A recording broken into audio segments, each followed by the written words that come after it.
Mesdames, Messieurs, bonsoir. Bienvenue à cette grande édition du soir qui connaîtra la participation de Maître Michel Okongo. Il est président d'un grand parti politique, Unité de Valeurs, avec qui nous allons parler de l'actualité ici en République démocratique du Congo, surtout en ce qui concerne l'Est, ici aussi. Et puis aussi, nous allons évoquer le problème d'un référendum. Ils vont nous expliquer comment les choses vont se dérouler. Mesdames et Messieurs, bonsoir. Maître Président, bonsoir. Bonsoir, monsieur les journalistes. Comment merci de m'avoir invité. Très bien, on a les deux pieds sur terre. Un plaisir de vous avoir sur mon plateau. Encore une fois. Les bien que ça soit difficile de vous avoir. On est là, on est à la disposition du peuple congolais. Vraiment, le plaisir est partagé. Bref, rencontre à Kinshasa entre le président Félix Tshisekedi et Umaro Sissoko Embalo de la Guinée-Bissau. Jules Boulembi revient ici sur ce qu'a été cette rencontre. Je vous laisse suivre. Le président de la Guinée-Bissau, Umaro Sissoko Embalo, également président en exercice de la Communauté économique des États de l'Afrique de l'Ouest, CEDEAO, a effectué ce mercredi 15 février 2023 une brève visite à Kinshasa pour rencontrer le président de la République, Félix-Antoine Tshisekedi Tshilombo. Le chef de l'État a reçu son homologue de la Guinée-Bissau au palais présidentiel de Mongalema en fin d'après-midi. Les deux présidents ont eu un entretien en tête-à-tête d'une dizaine de minutes. Rien n'a filtré de ces échanges qui se sont déroulés dans une ambiance chaleureuse à cause de l'excellence des relations bilatérales qui lient la RDC et la Guinée-Bissau. Aussitôt après cette entrevue, le président Umaro Sissoko Embalo a quitté Kinshasa dans la soirée. Les deux chefs d'État ont convenu de se revoir en Éthiopie à Addis Abeba ce week-end dans le cadre de la 42e session ordinaire du Conseil exécutif de l'Union africaine. A noter que cette visite du président Umaro Sissoko Embalo intervient dans un contexte de tenses activités diplomatiques du président Tshisekedi, qui a récemment rencontré ses homologues chefs d'État du Burundi, de l'Angola, du Congo-Brazzaville, de l'Afrique du Sud et de l'île de Comores. Autre chose à présent, au cours de la réunion de conjoncture économique, le Premier ministre Sam Maloukonde a instruit le gouvernement pour l'exécution de la finalisation des travaux de la réhabilitation du stade de Martyrs au plus tard le 15 mars prochain. Ensuite, le comité de conjoncture économique a examiné d'autres aspects socio-économiques du pays. Encore une fois, Jules Boulembi pour les détails. Suivez. À titre exceptionnel, le ministre des Sports, Serge Kondé, y a été invité pour présenter les dossiers relatifs à l'homologation du stade de Martyrs. Selon le ministre d'État en charge du budget, qui a fait le compte rendu de cette réunion à la presse, le Premier ministre Jean-Michel Samaloukonde, qui suit de près ce dossier, a donné des instructions claires pour que la réhabilitation du stade de Martyrs soit finalisée le plus vite que possible. La réunion a connu la participation du ministre des Sports qui est venu présenter le dossier concernant l'homologation du stade de Martyrs. Et à cet effet, il a informé le comité de conjoncture que les travaux sont bel et bien en cours. Il a présenté un état des besoins pour les travaux qui doivent encore être exécutés et qui devraient se terminer au plus tard le 15 mars.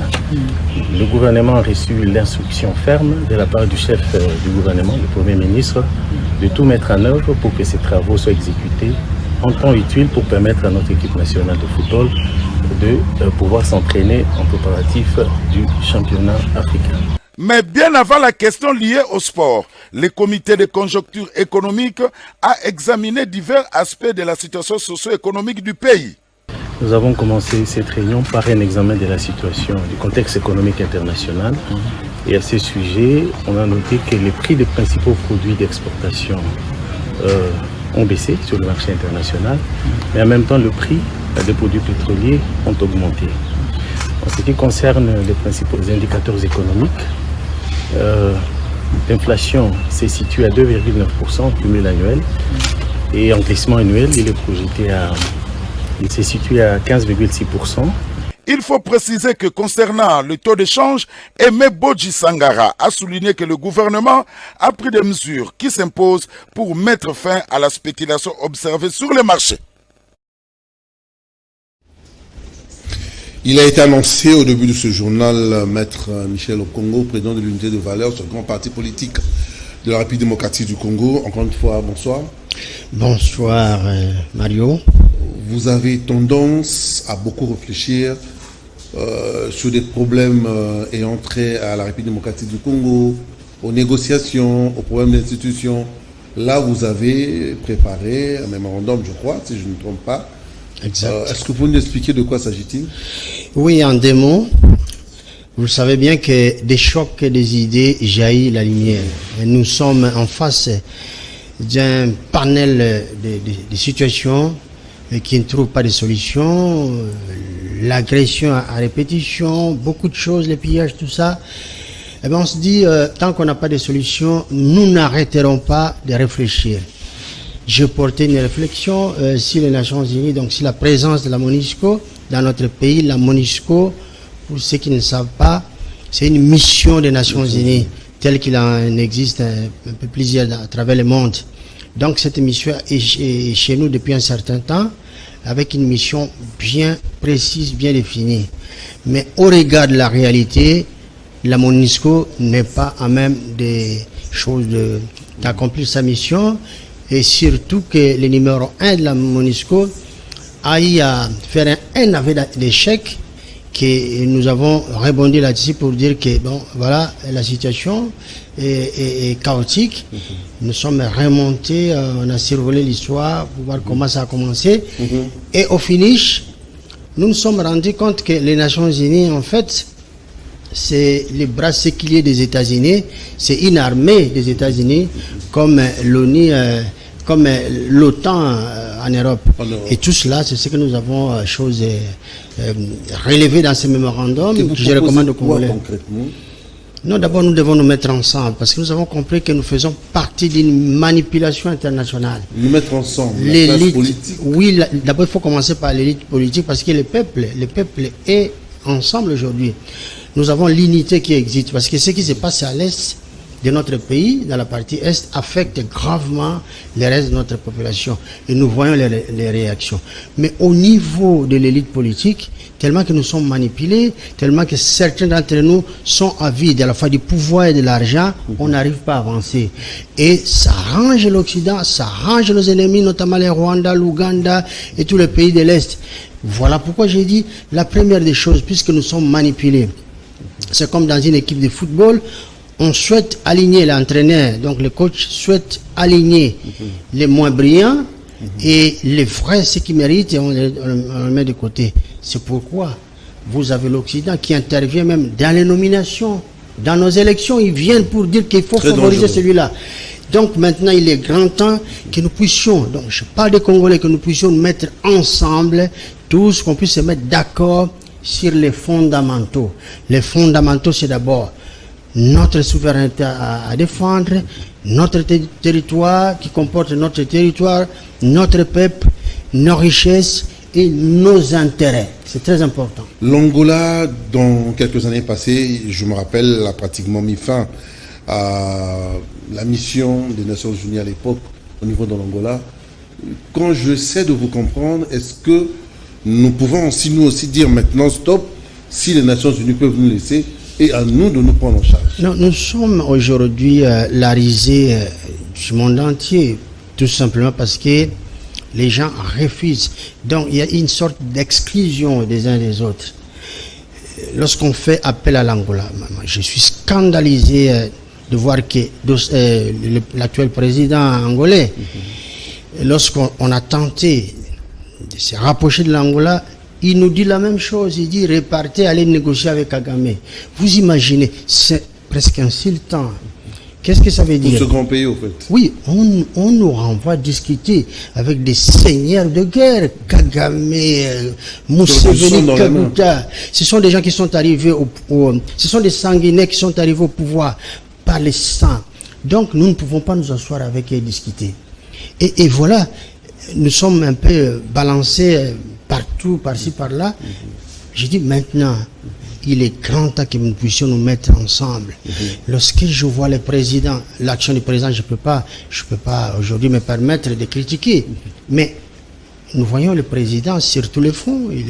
Dernièrement, il était à Île Maurice, je sais pas moi. Plusieurs pays africains, des petits pays qui venaient s'agenouiller chez nous. Et ce sont les pays que le Congo va aujourd'hui consulter parce que nous avons un problème. C'est là doit prendre fin.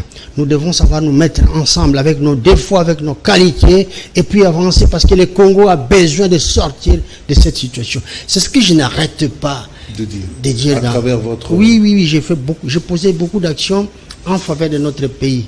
Encore une fois, le mémorandum est là, il est à la disposition du peuple congolais. Je l'ai mis à la place publique, que le peuple congolais puisse s'en approprier pour comprendre la situation et trouver des solutions surtout. L'équipe de la CENI a lancé le mercredi 15 février les opérations d'enrôlement et d'identification des électeurs en Ituri. Toutes les dispositions ont été prises par l'administration militaire pour sécuriser l'ensemble de cette circonscription électorale dans cette partie de la République démocratique du Congo. L'assurance a été donnée par Luboya Kachama-Djoni, gouverneur militaire de l'Ituri. Suivez cet élément de nos confrères de la presse militaire.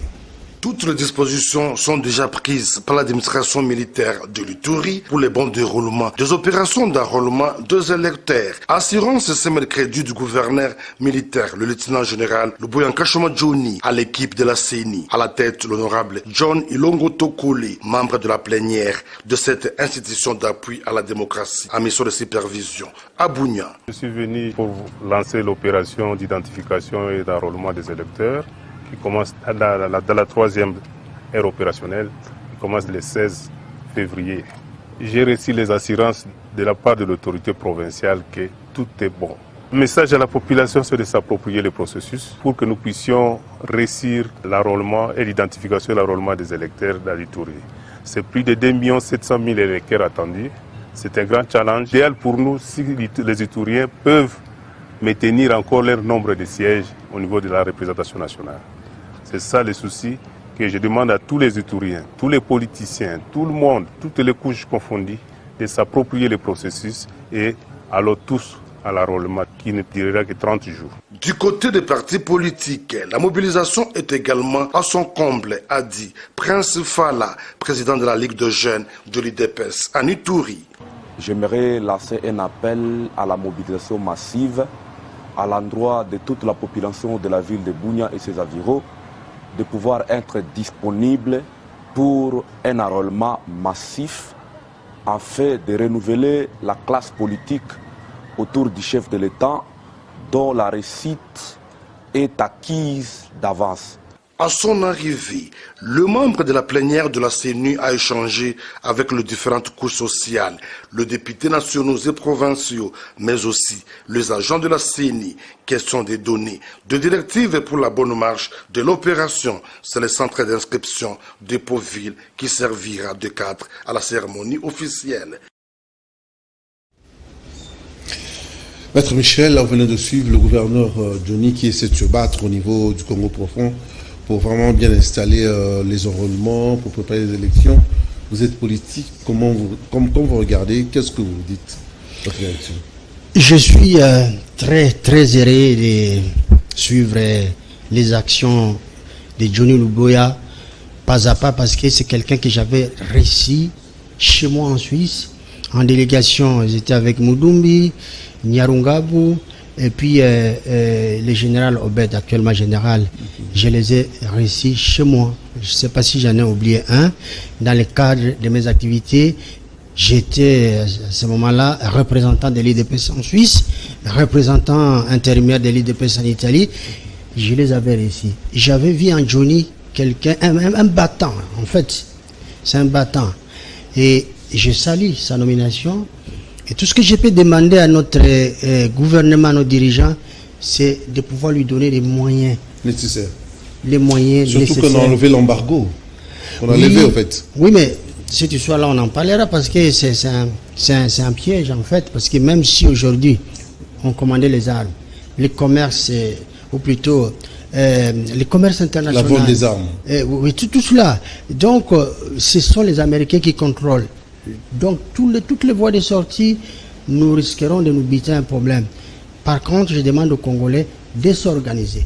Que l'État prenne les dispositions afin que nous puissions nous-mêmes fabriquer les armes conventionnelles. Ce n'est pas interdit. Ce n'est même pas une industrie. Il faut chercher à en fabriquer. Je parle des armes conventionnel, parce que le monde tremble lorsque j'ai dit on doit fabriquer nos propres armes. Les gens pensent que nous voulons, avec l'uranium que nous avons, nous voulons fabriquer les C'est pour se sécuriser en fait. C'est pourquoi. Oui, il faut qu'il y ait la paix. Les gens préparent la guerre, donc tout simplement. Une foule nombreuse a conquis les rues de la commune de Bandalungwa le jeudi, accompagnant Sylvie Songambele Zaina au cadre du parti Action de Solidarité pour le droit général à obtenir sa carte d'électeur. Un acte de haute portée civique rassurant sur la bonne tenue des élections ici en République démocratique du Congo. Koupa Arbola et Sylvain Malanda étaient là pour le compte de Kanakine Télévision suivie.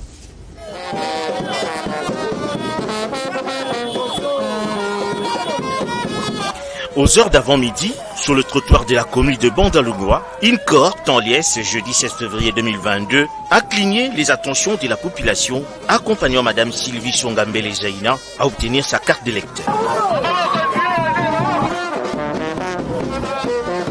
Un signal fort pour les partis Action des Solidarités pour le droit général, HDG en sigle, qui œuvrent pour les gains universels de la justice sous la bannière de son autorité morale, Maître Léon Kazadi.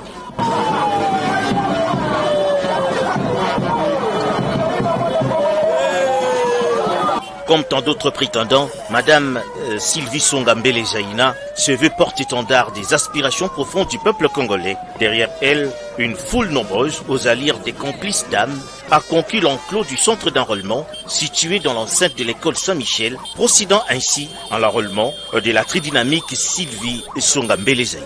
Je suis venue m'acquitter de mon devoir civique en tant que Congolaise et pour l'obtention de ma carte d'électeur.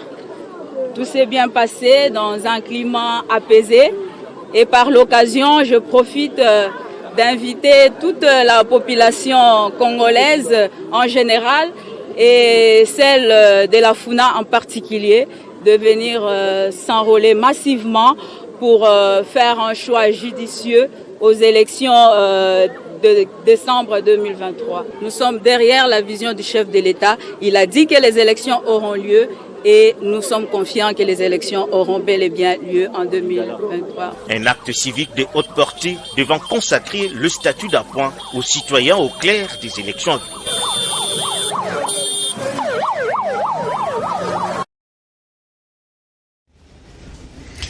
Daniel Asselo consulte Mbosonko Dia. Parmi les questions évoquées, il y a la question des opérations préélectorales au cours à travers le territoire national.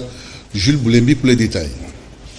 L'honorable Christophe Mbosonko Diampouanga, président de l'Assemblée nationale, a reçu en audience ce mercredi 15 février en son cabinet de travail du Palais du Peuple Daniel Asselo, vice-premier ministre, ministre de l'Intérieur, Sécurité, Décentralisation et Affaires coutumières. Au menu des échanges, le VPM Asselo dit avoir sollicité la sagesse du patriarche Christophe Mbosonko Diampouanga. Mais en même temps, la question des opérations préélectorales en cours à travers le territoire national s'est invitée au débat entre les deux personnalités. Daniel Asselo. Le président de l'Assemblée nationale, c'est une bibliothèque pour ce pays. Je suis venu les consulter sur un sujet politique. Nous avons bien échangé. C'est vrai qu'il y a des tensions, qu'il y a de l'insécurité dans certaines poches. Ce travail-là a été demandé à l'armée et à la police, qui l'ont fait. Et je venais d'ailleurs, avant d'arriver ici, de transmettre le rapport du travail fait à son Excellence Monsieur le Premier ministre. Une bande de malfrats ont attaqué le mercredi 15 février la position de Ruzizi 2. Le but de ces malfaiteurs était de s'approvisionner en armement et munitions. Ces bandits armés seraient venus de la périphérique de la ville de Bukavu. Encore une fois, nos amis de la presse militaire. Suivez. Les forces armées de la République démocratique du Congo informent l'opinion tant nationale qu'internationale qu'en date du mercredi 15 février 2023, aux environs de 4h30 du matin, une bande de hors-la-loi de la République démocratique du Congo a attaqué notre position de Ruzizi 2. Ces derniers venus de la périphérie de la ville de Bukavu avaient pour but de s'approvisionner en armement et munitions. Échange de tirs s'en est suivi. Nos éléments ont réussi à les mettre en déroute, dont voici les bilans. Côté malfrats, 1 neutralisé, 4 capturés, dont 2 blessés, une arme AK-47, des chargeurs garnis, 125 cartouches AK-47, une grenade récupérée par nos forces. Côté FARDC, 1 militaire de garde tué. Les forces armées de la République démocratique du Congo sont surprises d'apprendre que les territoires en deux seraient l'objet d'une quelconque attaque de la part de nos forces. Les forces armées de la République démocratique du Congo condamnent énergiquement cette récupération par un pays voisin d'une attaque de notre position par les hors-la-loi. Ce qui fait croire à une véritable manipulation dans le but de déstabiliser la ville de Bukavu en particulier et la province du Sud Kivu en général. Par ailleurs, les forces armées de la République démocratique du Congo rassurent l'opinion tant nationale qu'internationale. Sa détermination à accompagner le commandant suprême des forces armées et de la police nationale congolaise dans sa vision de privilégier la paix et la sécurité dans la sous-région. Les forces armées de la République démocratique du Congo appellent la population à dénoncer tout acte de nature à perturber la quiétude chèrement assurée dans la ville de Bukavu et ses environs. Arrivée à la fin de la session à Kinshasa, la délégation de l'Organisation internationale de la francophonie, OIF, a été reçue par le Premier ministre Jean-Michel Sama Lukonde. Un bilan sommaire de l'inspection sur les sites devant accueillir les 9e Jeux de la francophonie. Jean-Pierre Djodji, les détails. Nous étions conviés à une réunion autour de son Excellence Michel, le Premier ministre du gouvernement, avec la délégation de l'OIF, notamment l'administrateur de l'Organisation internationale de la francophonie, qui s'occupe du suivi et surtout sur le plan organisationnel, qui était accompagné de Mme Zeina, la directrice du Comité international de Jeux de la francophonie. Ici, il était question de faire les rapports, parce que plus de 2 mois, il y a une mission d'accompagnement qui est ici à Kinshasa, et dont leur mission a pris fin.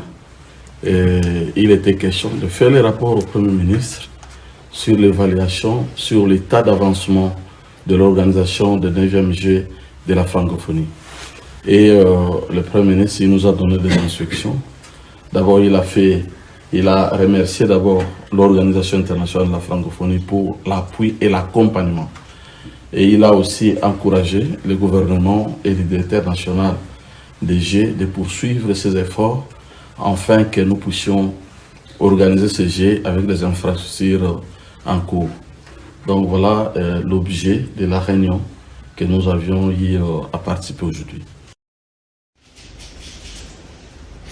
Les minerais de transition en RDC méritent une traçabilité irréprochable en commençant par une divulgation sans discordance des contrats entre la RDC et les partenaires. Jean-Pierre Djodji pour les détails. La ruée vers les minerais de transition reste non seulement une opportunité pour la RDC, elle est aussi un gros défi car il s'agira de disposer des contrats miniers bien négociés avec des potentiels partenaires dont la probité ne souffre d'aucune contestation.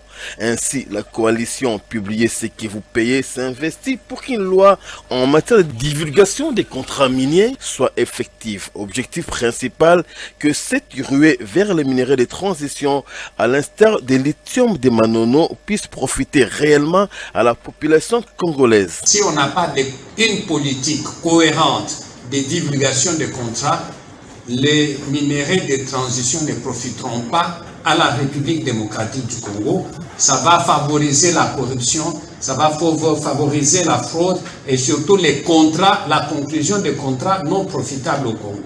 C'est pour ça que nous avons voulu que cette conférence de presse ait lieu en ce moment ici, où les gens sont en train d'être agités par l'accès aux minerais de...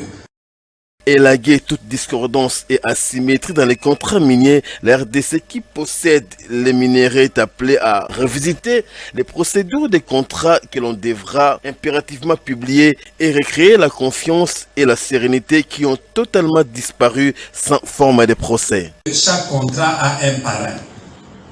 Ce parrain-là existe pourquoi? C'est pour la protection de certains intérêts.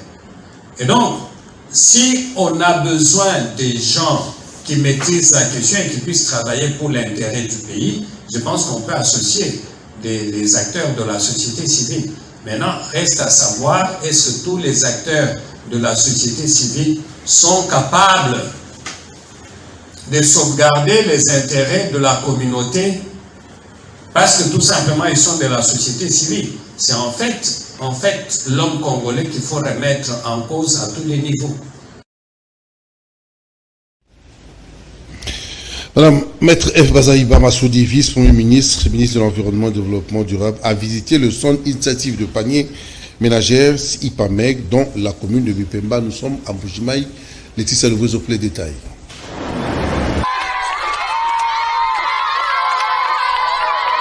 En séjour de travail dans la province du Kasaï oriental, F. Bazaïba Massoudi, vice-premier ministre, ministre de l'Environnement et du Développement durable, a visité le centre initiative du panier ménager dans la commune de Bipemba, dans la ville de Mbujimaï. Accompagné du gouverneur de cette province, Maître F. Bazaïba Massoudi s'est rendu compte de l'état de lieu de ces centres créés par l'abbé Kandastani et qui existent depuis plus de 17 ans. L'IPAMEC a pour objectif, entre autres, d'accompagner la population de cette commune à planter des arbres dans chaque parcelle et l'élevage de bétail.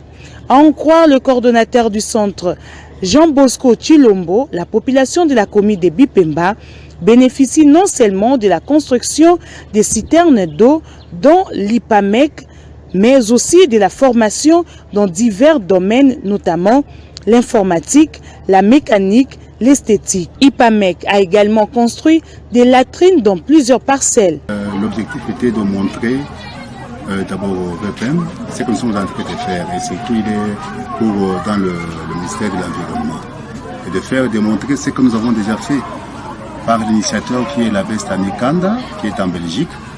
Voilà, nous avons fait presque pas moins de 8000 acres dans des parcelles.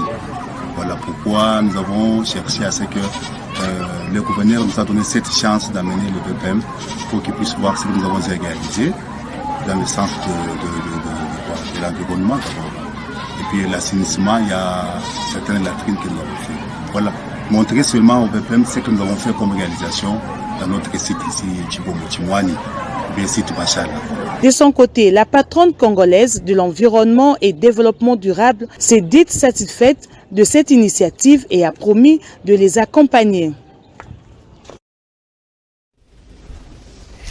Voilà, c'est l'invité de notre journal, Maître Michel Okongo, président de l'unité des valeurs. Nous sommes arrivés pratiquement à la fin, mais il y a une question qui m'est à l'esprit. En fait, c'est nous sommes aujourd'hui assistés par les États de l'Afrique de l'Est, les forces militaires qui sont venues pour créer une zone tampon. Ma question est très simple. Est-ce que c'était important d'adhérer dans cette nouvelle structure régionale? Moi, je pense que notre adhésion à travers la signature du traité de l'AEC est une trahison pour la République. J'admets que le Congo aujourd'hui est assis sur une plaque tectonique instable sur le plan politique, social et consort. Mais nous devons sortir d'urgence de cette communauté. Donc, le moment n'était pas propice, au fait. Les moments n'étaient pas... Non, il ne s'agit même pas de moments il ne fallait même pas adhérer. Il ne fallait pas. Je l'ai dit tantôt que traditionnellement, la République démocratique du Congo se sentirait mieux avec toutes les organisations de l'Afrique centrale.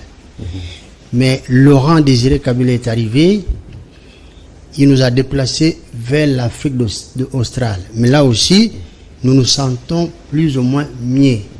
Mais prendre le Congo, la rimer en réalité de l'Est, où il y a encore quelques belligérants, c'est rapprocher le Congo de Kagame, sachant que Kagame, son rêve le plus fou, c'est d'instaurer l'empire Imatuti en commençant par la RDC. Donc Kagame et tout le reste là, tout ce qu'ils veulent, c'est aspirer, excusez-moi, aspirer la RDC. Donc je crois que ce que nous avons fait là, nous avons donné le Congo aux rapaces. Je crois que le moment viendra. Si on ne le regrette pas aujourd'hui, demain on le regrettera amèrement.